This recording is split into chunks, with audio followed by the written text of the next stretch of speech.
नमस्कार। चैतन्य competition classes पर आप सबका एक बार फिर से बहुत बहुत स्वागत है। मैं आशा करता हूं कि आप सभी लोग स्वस्थ होंगे और अपनी तैयारी को बेहतर रूप से अंजाम दे रहे होंगे। जैसा कि आप लोगों को विदित है कि हम लोग उत्तर प्रदेश आरओ एआरओ से संबंधित करंट अफेयर्स की सीरीज को स्टार्ट कर चुके हैं और उसी क्रम में एक बार फिर से आज एक नए वीडियो में हम आप लोगों के समक्ष उपस्थित हैं कुछ करंट्स के टॉपिक को डिस्कस करने के लिए। तो चलिए ज्यादा देर न करते हुए हम स्टार्ट करते हैं। हमारा टॉपिक है कुशीनगर में इसरो का रॉकेट प्रक्षेपण परीक्षण हुआ है। उत्तर प्रदेश के कुशीनगर में इसरो के द्वारा रॉकेट का परीक्षण किया गया है 14 से 15 जून 2025 के बीच में। कब किया गया है? 14 से 15 जून 2025 के बीच में भारतीय अंतरिक्ष अनुसंधान संगठन इसरो के द्वारा पहली बार उत्तर प्रदेश की धरती से रॉकेट के आधार पर उपग्रह पेलोड का परीक्षण सफलतापूर्वक किया गया है। रॉकेट आधारित उपग्रह मतलब वो मॉडल जो है वो रॉकेट पर आधारित होगा।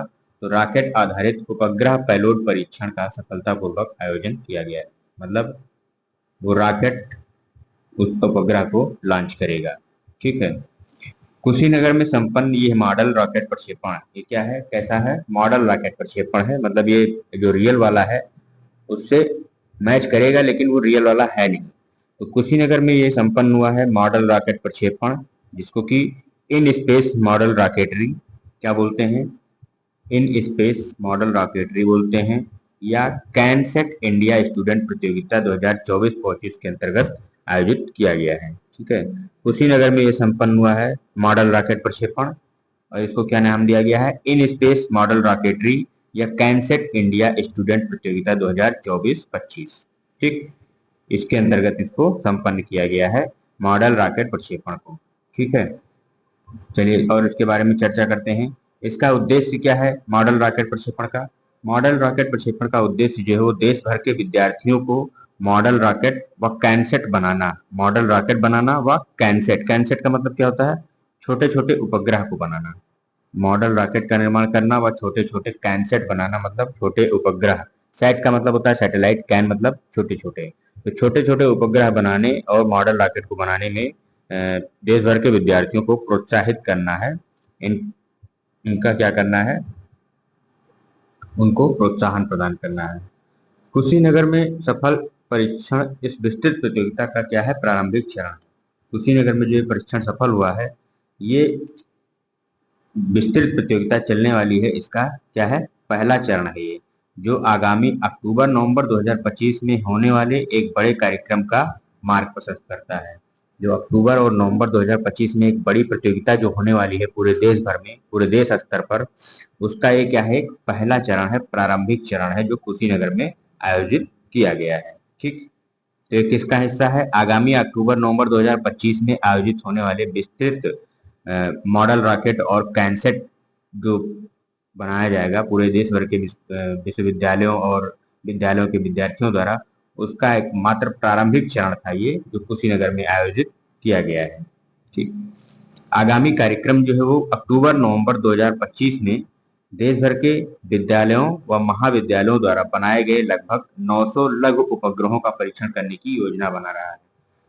क्या कर रहा है कि देश भर के विद्यालयों के द्वारा और महाविद्यालयों के द्वारा लगभग 900 कैनसेट, लघु उपग्रह मतलब क्या हुआ? कैनसेट जो बताया गया है, कैनसेट। ठीक है, कैनसेट मतलब लघु उपग्रह का परीक्षण करने की योजना है। कब? अक्टूबर-नवंबर 2025 में।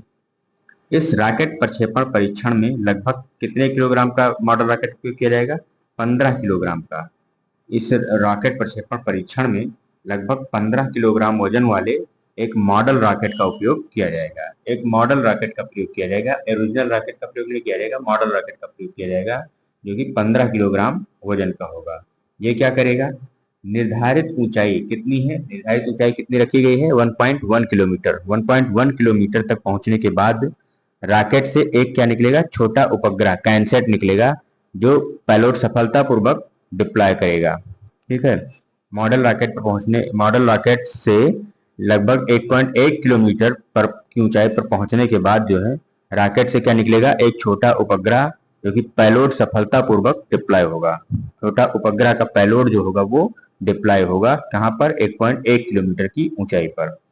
और पेलोड क्या करेगा? धरती की ओर गिरते समय लगभग 5 मीटर की ऊंचाई पर पेलोड जब गिरेगा 1.1 किलोमीटर, तो वो ग्रेविटी से बाहर होगा नहीं, तो 1.1 किलोमीटर की ऊंचाई पर जब वो नीचे गिरना स्टार्ट करेगा पेलोड, उपग्रह का पेलोड, तो वो लगभग 5 मीटर, धरती को छूने से 5 मीटर की ऊंचाई पर उसमें जो पैराशूट लगे होंगे क्या करेंगे? स्वतः ही खुल जाएंगे और वो धीरे धीरे जमीन पर उतरेगा। वो उपग्रह क्या करेगा? धीरे धीरे जमीन पर लैंडिंग करेगा। 5 मीटर की ऊंचाई पर वो खुल जाएगा, 1.1 किलोमीटर से गिरता हुआ जब आएगा और जब 5 मीटर की ऊंचाई बचेगी, उपग्रह जब जमीन पर टच करने वाला होगा उससे 5 मीटर की ऊंचाई पर ही उसमें लगे क्या होंगे? पैराशूट, वो खुल जाएंगे और वो फिर उसके बाद पैराशूट के खुलने के बाद वो धीरे धीरे सॉफ्ट लैंडिंग करेगा कहाँ पे? धरती पर। अगर पैराशूट नहीं खुलेगा तो क्या होगा? हार्ड लैंडिंग करेगा, जैसे चंद्रयान 2 के समय पे हुआ था, क्रैश कर गया था, तो ऐसे हो जाएगा। लेकिन इसीलिए पैराशूट लगाया गया है कि पैराशूट 5 मीटर की ऊंचाई पर खुल जाएगा और वो धीरे धीरे जमीन पर लैंडिंग करेगा। और कहाँ पर लैंडिंग करेगा? जो प्रक्षेपण स्थल है उससे 4 मीटर के दायरे में ही, 400 मीटर के दायरे में, उससे 400 मीटर के दायरे में सॉफ्ट लैंडिंग करेगी।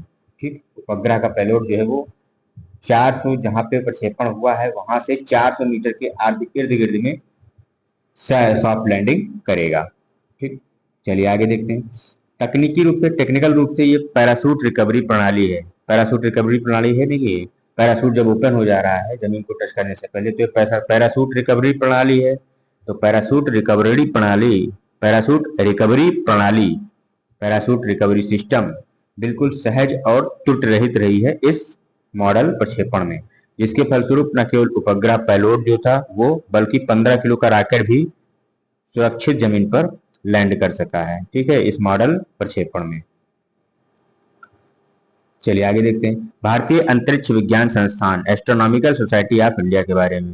भारतीय राष्ट्रीय अंतरिक्ष संवर्धन एवं प्राधिकरण केंद्र, इन स्पेस, भारतीय राष्ट्रीय अंतरिक्ष संवर्धन, भारतीय राष्ट्रीय अंतरिक्ष संवर्धन एवं प्राधिकरण केंद्र, जिसको क्या बोला गया? इन स्पेस बोला गया, तथा इसरो के सहयोग से इस प्रतियोगिता के तहत इस परीक्षण का संचालन किया गया है। तो ये क्वेश्चन आपका पूछा जा सकता है कि जो कुशीनगर में मॉडल रॉकेट का प्रक्षेपण किया गया है वो किन किन एजेंसियों के सहयोग से किया गया है? तो वो भारतीय अंतरिक्ष विज्ञान संस्थान ने किया है। और किन एजेंसियों के सहयोग से किया है? तो भारतीय राष्ट्रीय अंतरिक्ष संवर्धन एवं प्राधिकरण केंद्र, भारतीय राष्ट्रीय अंतरिक्ष संवर्धन एवं प्राधिकरण केंद्र, जिसको क्या बोला गया? इन स्पेस, तथा इसको क्या बोला गया? इन स्पेस बोला गया, तथा इसरो के सहयोग से, तो इन स्पेस और इसरो के सहयोग से इस प्रतियोगिता के तहत इस परीक्षण का संचालन किया गया है। उल्लेखनीय है कि इन स्पेस का फुल फॉर्म क्या है? Indian National Space Promotion and Authorisation Centre. क्या है? Indian National Space Promotion and Authorisation Centre Bharat सरकार के अंतरिक्ष विभाग, डिपार्टमेंट ऑफ स्पेस के तहत स्थापित किया गया वह ऑटोनोमस बॉडी है, स्वायत्त निकाय है। स्वायत्त निकाय मतलब वो अपने फैसले खुद लेने में सक्षम है, स्वायत्त बॉडी है, ऑटोनोमस बॉडी है, जिसका दायित्व क्या है, जिसकी जिम्मेदारी क्या है? गैर सरकारी संस्थाओं यानी कि एनजीओ जैसे निजी कंपनियों, शिक्षण संस्थान को अंतरिक्ष गतिविधि में भाग लेने हेतु प्रोत्साहित करना और आवश्यक अनुमति प्रदान करना है। इन स्पेस का काम क्या है? IN space Indian National Space Promotion and Authorisation Centre इसका फुल फॉर्म है, और ये भारत सरकार के अंतरिक्ष विभाग के तहत स्थापित किया गया ऑटोनोमस बॉडी है। तो इन स्पेस क्या है? एक ऑटोनोमस बॉडी है, डिपार्टमेंट ऑफ स्पेस के अंतर्गत काम करने वाली, जिसको की क्या दायित्व दिया गया है? एनजीओ जैसे कि निजी कंपनी, शिक्षण संस्थान को अंतरिक्ष गतिविधियों में भाग लेने के लिए प्रोत्साहित करना, इनकरेज करना, और जो इसेंशियल अनुमति है उसको प्रदान करना है। ये काम कौन करता है? इन स्पेस करता है। इन स्पेस का मतलब क्या हुआ? Indian National Space Promotion and Authorisation Centre, Indian National Space Promotion and Authorisation Centre, ये इन स्पेस का फुल फॉर्म है। ये एक ऑटोनोमस बॉडी है। क्या है? ऑटोनोमस बॉडी है, स्वायत्त निकाय है, ऑटोनॉमस बॉडी है, किसके अंतर्गत काम करती है ये? तो डिपार्टमेंट ऑफ स्पेस, अंतरिक्ष विभाग के अंतर्गत काम करती है इन स्पेस बॉडी। ठीक, ये करती क्या है?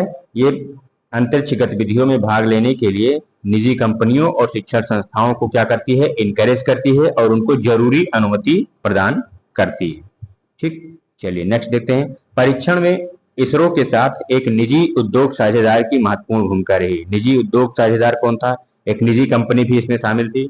यह प्रक्षेपण Thrust Tech India Private Limited नामक कंपनी के सहयोग से किया गया है। तो अभी हमने बताया ना कि इन स्पेस क्या करता है? निजी कंपनियों को, शिक्षण संस्थाओं को क्या करता है? इनकरेज करता है। क्या करने के लिए? स्पेस में रुचि दिखाने के लिए कि स्पेस में आप क्या कीजिए? प्रयोग कीजिए, स्पेस के क्षेत्र में आप काम कीजिए, स्पेस में गतिविधियां जो करनी होती हैं उसमें आप रुचि रखिए। तो उसके लिए क्या करता है? आवश्यक अनुमति प्रदान करता है, उनको इनकरेज करता है। तो इस परीक्षण में किसने साथ दिया है? निजी कंपनी ने, Thrust Tech Private India Limited ने। Thrust Tech Private India Limited ने इस जो कुशीनगर में हुआ है परीक्षण, उसमें Thrust Tech India Private Limited नामक कंपनी ने सहयोग किया है, जिसने रॉकेट के विकास एवं प्रणोदन प्रणाली में तकनीकी सहयोग प्रदान किया है। क्या किया है? बहुत ही बड़ा काम किया है। रॉकेट के डेवलपमेंट में और प्रणोदन प्रणाली में टेक्निकल सहयोग दिया है, Thrust Tech India Private Limited के द्वारा दिया गया है। तो ये क्वेश्चन पूछा जा सकता है कि कुशीनगर में हुए मॉडल रॉकेट प्रक्षेपण में किस निजी कंपनी ने साझेदार के रूप में भूमिका निभाई है, तकनीकी सहयोग प्रदान किया है। ठीक, तो ये किसने किया है? Thrust Tech India Private Limited के द्वारा किया गया है। Thrust Tech Private India Limited के बारे में बात करते हैं तो Thrust Tech India Private Limited लघु और उच्च शक्ति रॉकेट प्रौद्योगिकी के क्षेत्र में कार्यरत एक नवोदित भारतीय स्टार्टअप कंपनी है। कैसी कंपनी है? Thrust Tech India Private Limited जो है लघु और उच्च शक्ति रॉकेट टेक्नोलॉजी के क्षेत्र में कार्य करने वाली एक नवोदित भारतीय स्टार्टअप कंपनी है। एक भारतीय स्टार्टअप कंपनी है, नई नई अभी बनी है जो भारतीय स्टार्टअप कंपनी है। ये उच्च शक्ति के रॉकेट टेक्नोलॉजी में काम करती है। ये कंपनी क्या करती है? नवीन डिजाइन और सूक्ष्म इंजीनियरिंग कौशल के साथ कंपनी क्या करती है?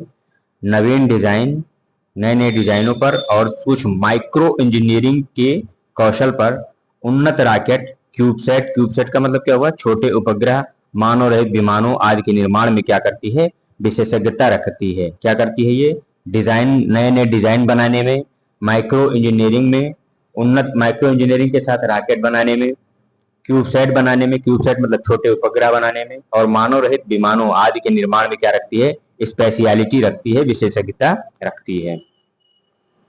चलिए, ये तो हो गई जो कुशीनगर में 14 से 15 जून के बीच में जो रॉकेट का परीक्षण किया गया है, मॉडल रॉकेट का प्रक्षेपण किया गया है, उसकी बातें। इससे संबंधित जो क्वेश्चन बन सकते हैं, किस निजी कंपनी ने इसमें भाग लिया है? तो Thrust Tech India Private Limited ने। ये क्या करती है? नई नई माइक्रो टेक्नोलॉजी का यूज करके रॉकेट का निर्माण करती है, अनमैन्ड एरियल व्हीकल बनाती है। ठीक है, इन सब कामों में ये अग्रणी है। ठीक, चलिए अब बात करते हैं एक ग्रह की जहां पे जीवन की संभावना वैज्ञानिकों ने खोजी है। उसका नाम क्या है? K2-18b। K2-18b एक ग्रह है जो कि बहुत पहले खोजा जा चुका है जेम्स वेब टेलीस्कोप के द्वारा। यहाँ पे जीवन की संभावना को वैज्ञानिकों ने ढूंढा है। क्या ढूंढा है? 17 अप्रैल 2025 को एक अंतर्राष्ट्रीय इंटरनेशनल शोध दल ने एक शोध पत्र प्रकाशित किया है, जिसमें सुझाव दिया गया कि पृथ्वी से लगभग 120 प्रकाश वर्ष दूर, पृथ्वी से कितनी प्रकाश वर्ष दूर पे है K2-18b? जो नाम दिया गया है ग्रह का नाम क्या है? K2-18b। तो ये पूछा जा सकता है कि जो खोजा गया ग्रह है, हाल ही में जिस ग्रह पर जीवन की संभावना प्राप्त हुई है, वो ग्रह पृथ्वी से कितने प्रकाश वर्ष दूर है? 120 प्रकाश वर्ष दूर है। और उस ग्रह का नाम क्या है? तो K2-18b है। ये ग्रह सुदूर बाह्य ग्रह है। ये संभावित रूप से जीवन के लिए अनुकूल हो सकता है, ऐसा अंतर्राष्ट्रीय शोध दल ने एक शोध पत्र जारी किया है 17 अप्रैल 2025 को। उन्होंने शोध किया है इस ग्रह पर कि वहां पर जीवन की संभावना है। तब K2-18b जो है वो किस तारामंडल में स्थित है? तो सिंह तारामंडल, सिंह मतलब लियो तारामंडल में स्थित है। और ये उप नेपच्यून, सब नेपच्यून, नेपच्यून ग्रह है, सब नेपच्यून ग्रह है जो लाल बौने तारे केटू 18 की परिक्रमा करता है। किसकी परिक्रमा करता है? लाल बौने तारे की परिक्रमा करता है, केटू 18b, केटू 18b की परिक्रमा करता है। जैसे धरती किसकी परिक्रमा करती है? सूरज की।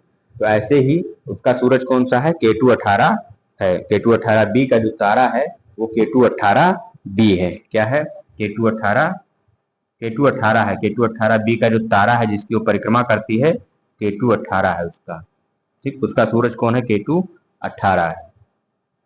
ठीक, इसका आकार क्या है? पृथ्वी से लगभग 2.5 गुना है इसका आकार जो है। केटू 18b का आकार जो है, केटू 18b का आकार जो है वो पृथ्वी से लगभग 2.6 गुना है, 2.6 गुना है। और द्रव्यमान कितने गुना अधिक है? द्रव्यमान 8 गुना अधिक है। ठीक है, तो जैन खोजा गया ग्रह है जहां पर जीवन की संभावना प्राप्त हुई है, उसका आकार पृथ्वी से लगभग 2.5 गुना है। ऐसा स्टेटमेंट में क्वेश्चन दिया जा सकता है, स्टेटमेंट पूछा जा सकता है और उसके बाद कहा जा सकता है कि बताइए इनमें से कौन सा कथन सही है। ठीक, तो इसका आकार पृथ्वी से लगभग 2.6 गुना और द्रव्यमान 8 गुना है। आगे देखते हैं, यह अपने तारे से उतनी ही सौर ऊर्जा प्राप्त करता है, उतनी ही सोलर एनर्जी प्राप्त करता है जितनी पृथ्वी को सूर्य से मिलती है। तो केटू 18b अपने तारे से, जिस तारे की चक्कर लगाती है, उतना ही सोलर एनर्जी प्राप्त करती है जितने की पृथ्वी को सूर्य से प्राप्त होता है। अच्छा, इस ग्रह की खोज कब की गई थी? तो 2015 में की गई थी, नासा के केपलर 2 मिशन के द्वारा की गई थी। नासा का केपलर 2 मिशन था, उसके तहत केटू 18b की खोज की गई थी। कब की गई थी? 2015 में की गई थी। अच्छा, अब देखिए धीरे धीरे चरण बाय चरण इसमें काम क्या हो रहा है। 2019 में हब्बल स्पेस टेलीस्कोप जो भेजा गया था, उसने इस ग्रह के वायुमंडल में वाटर वेपर की प्रेजेंस का सिग्नल प्राप्त किया। 2019 में वहां पे जलवाष्प की बूंदें उसके वायुमंडल में प्राप्त की। किसने? हब्बल स्पेस टेलीस्कोप के द्वारा। हब्बल स्पेस टेलीस्कोप के द्वारा 2019 में केटू 18b पर जलवाष्प के संकेत भी प्राप्त किए हैं। कहां पर? केटू 18b जो ग्रह मिला है वहां पर उसके वायुमंडल में जलवाष्प या वाटर वेपर की उपस्थिति का संकेत प्राप्त किया है। ठीक, इसके बाद और अगले स्टेप में क्या प्राप्त किया? 2023 में जेम्स वेब स्पेस टेलीस्कोप के माध्यम से इस ग्रह में मीथेन गैस और कार्बन डाइऑक्साइड जैसी जीवन जो लाइफ सिग्नलिंग गैस हैं उनकी प्रचुरता का अनुमान व्यक्त किया गया है। जैसे किसी ग्रह पर अगर मीथेन और कार्बन डाइऑक्साइड की प्रचुरता पाई जाती है, अबेंडेंस पाई जाती है, तो क्या होता है? वहां पर जीवन की संभावना बढ़ जाती है। अगर वो अबेंडेंस मात्रा में पाई जाती है, बहुत ही प्रचुर मात्रा में अगर वहां पर ये कार्बन डाइऑक्साइड और मीथेन की गैसों की पाया जाना होता है, तो उस ग्रह पर जीवन की संभावना क्या होती है? बढ़ जाती है। तो 2023 में जेम्स वेब टेलीस्कोप ने क्या प्राप्त किया? इस ग्रह पर मीथेन और कार्बन डाइऑक्साइड जैसी लाइफ को संकेत करने वाली गैसों की प्रचुरता का अनुमान व्यक्त किया है। ठीक, चलिए देखते हैं। JWST के माध्यम से, JWST का मतलब क्या हुआ? जेम्स वेब स्पेस टेलीस्कोप के माध्यम से सबसे अधिक, जेम्स वेब स्पेस टेलीस्कोप के माध्यम से सबसे अधिक चौंकाने वाली खोज क्या हुई है? डाइमेथाइल सल्फाइड की खोज, डाइमेथिल सल्फाइड की खोज, DMS अणु की उपस्थिति, DMS मॉलिक्यूल की प्रेजेंस, यह सबसे चौंकाने वाला खोज रहा है जेम्स वेब स्पेस टेलीस्कोप के द्वारा। ठीक, तो ये बातें रही कुछ किससे? केटू 18b से संबंधित ग्रह की, केटू 18b ग्रह से संबंधित कुछ बातें रही कि इस ग्रह की खोज कब की गई, ये ग्रह पृथ्वी से कितने तुलनात्मक रूप से कितना भारी है, कितना बड़ा है। ठीक है, और यहाँ पे कौन कौन सी गैसों की प्रचुरता पाई गई है। तो केटू 18b की खोज 2015 में की गई है केपलर मिशन के तहत। नासा का जो केपलर मिशन था उसके तहत, नासा के केपलर 2 मिशन के तहत इस ग्रह की खोज की गई थी 2015 में। ठीक है, 2015 में केपलर 2 मिशन के तहत इसकी खोज की गई थी। 2019 में क्या हुआ? वहां पे वाटर वेपर के संकेत मिले हैं। 2019 में हब्बल स्पेस टेलीस्कोप के द्वारा इस ग्रह का जो वायुमंडल था वहां पर वाटर वेपर का प्रेजेंस प्राप्त हुआ है। वह 2023 में क्या हुआ है, 2023 में जेम्स वेब स्पेस टेलीस्कोप के माध्यम से इस ग्रह में मीथेन और कार्बन डाइऑक्साइड जैसी लाइफ को सिग्नल करने वाली गैसों की प्रचुरता यहाँ पे प्राप्त हुई है। और सबसे चौंकाने वाली खोज क्या रही है, डीएमएस अणु की उपस्थिति। डीएमएस अणु मतलब डाई मिथाइल सल्फाइड अणु की संभावित उपस्थिति वहां पर रही है। चलिए नेक्स्ट देख लेते हैं, विक्रम 3201 एवं कल्पना 3201, विक्रम 3201 एवं कल्पना 3201 के बारे में। ये क्या बला है भाई, विक्रम 3201 एवं कल्पना 3201।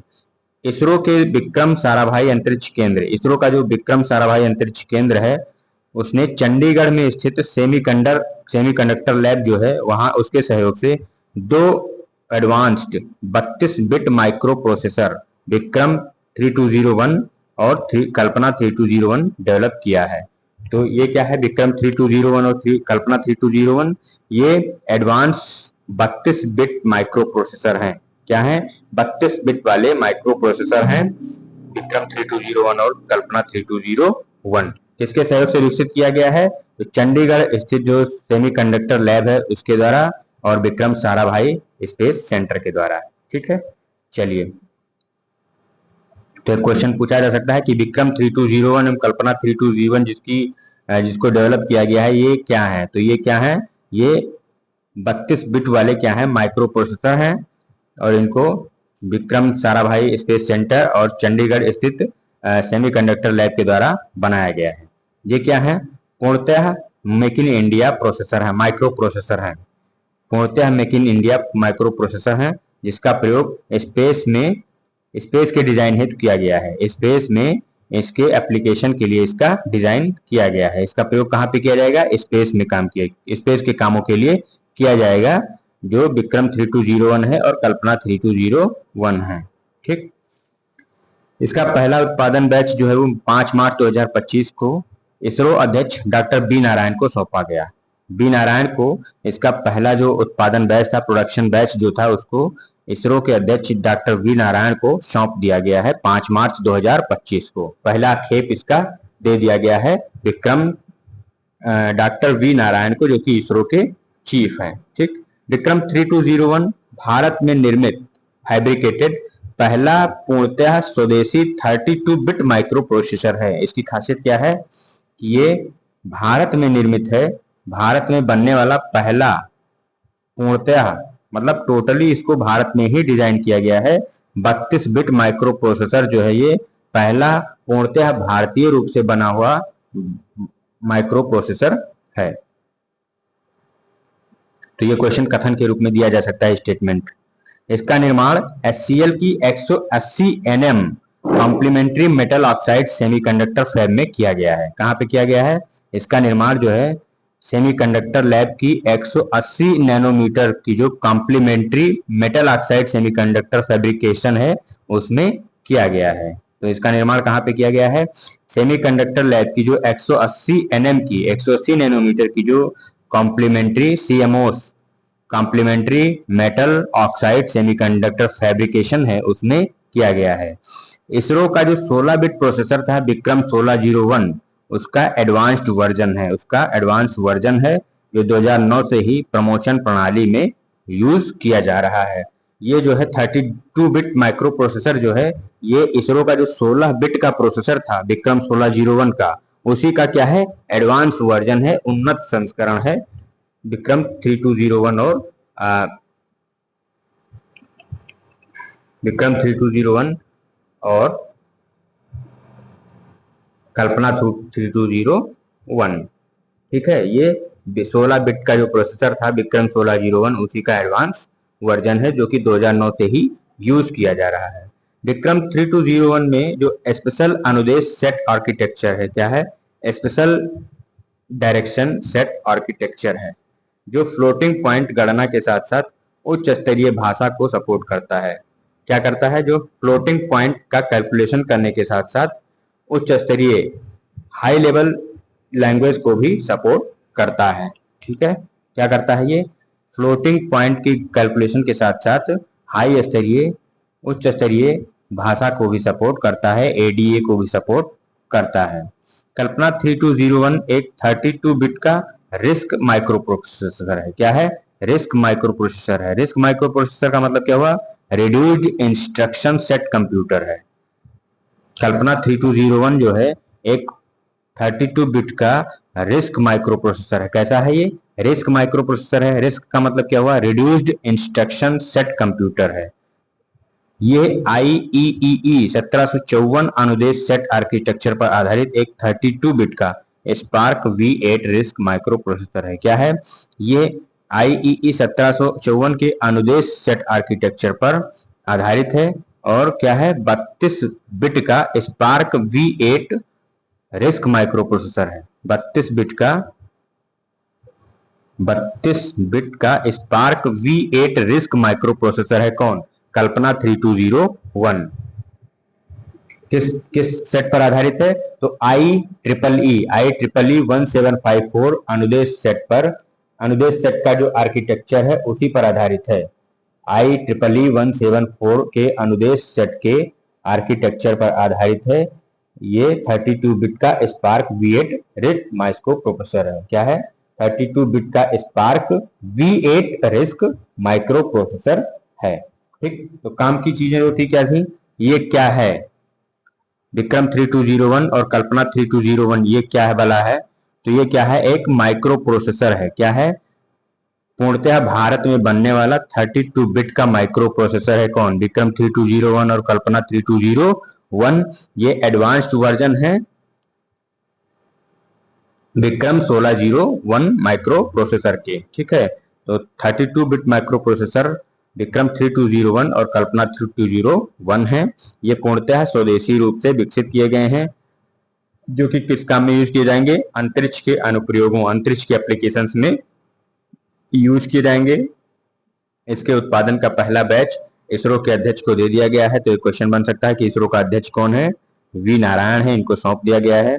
और ये विक्रम 3201 जो है भारत में बनने वाला, फैब्रिकेट होने वाला पहला पूर्णतः स्वदेशी 32 बिट का माइक्रो प्रोसेसर है। ठीक, पूर्णतः पूर्ण रूप से स्वदेशी, मतलब किसी भी देश का और सहयोग नहीं है, पूर्णतः स्वदेशी 32 बिट का माइक्रो प्रोसेसर है। कौन? विक्रम 3201। विक्रम 3201 जो है पूर्णतः स्वदेशी 32 बिट का माइक्रो प्रोसेसर है, जो कि स्पेस एप्लीकेशन में यूज किया जाएगा। इसका निर्माण किस कंपनी ने किया है? तो HCL की 180 नैनोमीटर की जो कॉम्प्लीमेंट्री मेटल ऑक्साइड सेमीकंडक्टर है उसके फैब्रिकेशन में किया गया है। ठीक है, 180 चंडीगढ़ की जो लैब है, सेमीकंडक्टर वाली लैब, वहां पर 180 नैनोमीटर की कॉम्प्लीमेंट्री मेटल ऑक्साइड सेमीकंडक्टर के फैब्रिकेशन में बनाया गया है इसको। ठीक है, ये इसरो का जो 16 बिट प्रोसेसर था विक्रम 1601, उसी का एडवांस वर्जन है, जो कि 2009 से यूज किया जा रहा है। तो ये कुछ बातें थी विक्रम 3201 और कल्पना 3201 के विषय में। चलिए इस वीडियो को यहीं तक रहने देते हैं, मिलते हैं नेक्स्ट वीडियो में। तब तक आप लोग अपना ख्याल रखिए और अपनी तैयारी को बेहतर रूप से अंजाम देते रहिए। मिलते हैं नेक्स्ट वीडियो में, तब तक के लिए धन्यवाद।